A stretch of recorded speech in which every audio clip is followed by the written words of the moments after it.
matur. Teman-teman relawan semuanya, saya nggak absen satu-satu. Ibu, Pak Ramses, siapa lagi? Pokoknya Pak Riki Tambah, Pak Johannes Joko, Pak Janes, semuanya.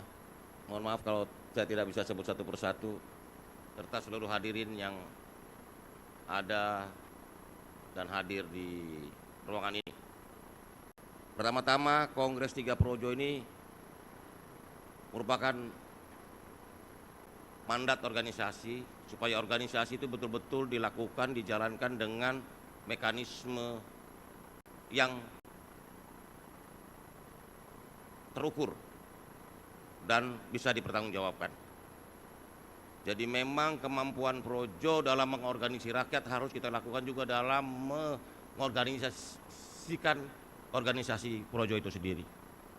Karena kita percaya tadi sesuai dengan rekomendasi politik Kongres Projo, partai politik itu sangat penting dalam demokrasi kita.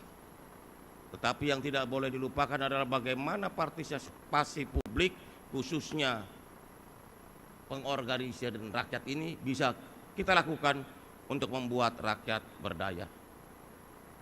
Karena demokrasi tanpa rakyat tidak ada artinya. Karena itulah Projo sebagai bagian dari sebuah sejarah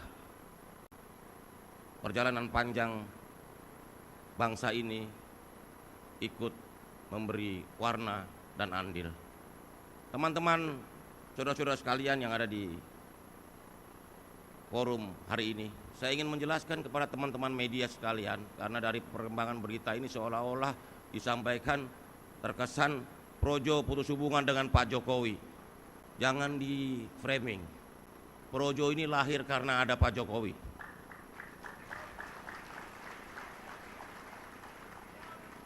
Tolong kepada semua media jangan mengadu domba sesama anak bangsa. Projo ini lahir dari semangat perlunya lahirnya pemimpin rakyat yang ada yang bernama Bapak Joko Widodo. Jadi Projo sejatinya lahir karena ada seorang pemimpin rakyat yang harus lahir dari kandungan rakyat itu sendiri yang bernama Bapak Joko Widodo. Jadi Projo itu lahir karena ada keperluan buat bangsa ini, perlunya pemimpin rakyat. Jadi sejarah Projo adalah sejarahnya Pak Jokowi sampai 10 tahun berlangsung dari 2014 sampai 2024. Karena saya mendapat berita dari berbagai media, kok ada yang bilang Projo pisah dari Pak Jokowi. Ini luar biasa sekali framing adu dombanya. Tadi pagi saya masih komunikasi dengan Pak Jokowi kok, bahwa perubahan logo ini adalah bagian dari transformasi organisasi Projo untuk menjawab tantangan dan perkembangan zaman. Nanti logonya sendiri akan kita sayembarakan sehingga partisipasi publik bisa muncul nanti logo Projo yang baru. Karena itu saya berharap mudah-mudahan perjalanan panjang kita ini harus kita lalui dengan berbagai dinamika yang ada. Setelah 10 tahun pemerintahan Pak Jokowi 2014-2024, kita memasuki fase baru, pemerintahan baru. Sehingga Projo pun harus menyesuaikan diri, harus beradaptasi, harus bertransformasi untuk menjawab berbagai tantangan ke depan. Sebagai pemerintahan berkelanjutan, pemerintahan Pak Prabowo Gibran harus kita kawal. Karena ini pemerintahan kelanjutan. Pada Pilpres 2024 adalah keberlanjutan yang menang.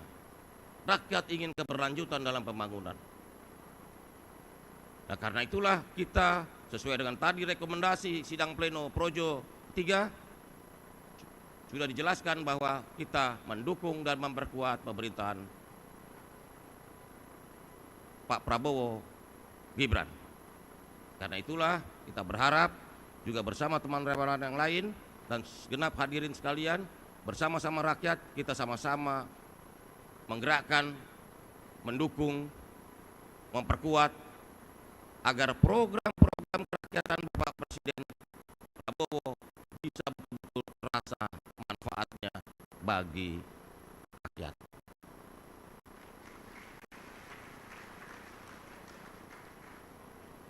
Projo telah menjemput takdirnya, takdir sejarahnya sendiri.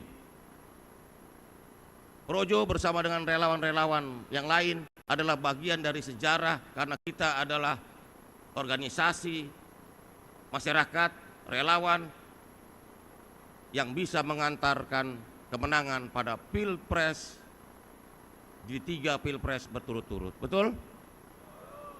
Yakin nggak yang keempat kita bisa menangkan lagi? Saya yakin selama kita berada dan setia di garis rakyat, kemenangan itu akan tiba di 2029. Jangan sedikit pun meninggalkan rakyat. Karena sejatinya rakyat itulah yang menentukan kepemimpinan politik kita. Banyak yang bicara masalah ini, Projo masih relevan nggak? Setelah Pak Jokowi 10 tahun menjadi presiden, saya balik bertanya, selama ada rakyat, disitulah Projo tetap relevan. Karena Projo itu rakyat. Bahasa Jawa Kawi, Projo itu rakyat. Bahasa Sanskerta, Projo itu negeri. Karena itulah kaum Projo adalah kaum yang mencintai negeri dan rakyatnya sekaligus.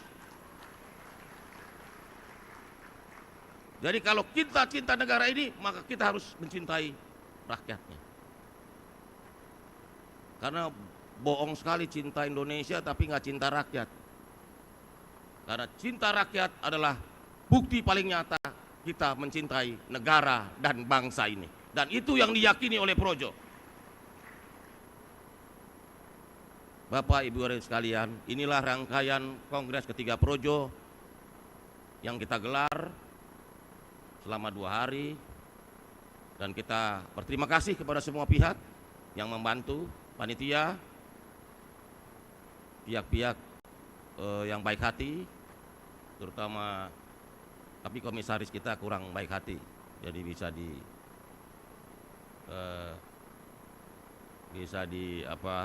tarik invoice-nya.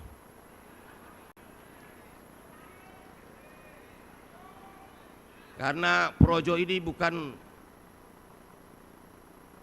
bukan lahir atau bisa seperti saat ini menjaga nafas sampai 12 tahun bukan karena kita milik konglomerat, tapi Projo milik rakyat, milik Bapak Ibu sekalian semuanya.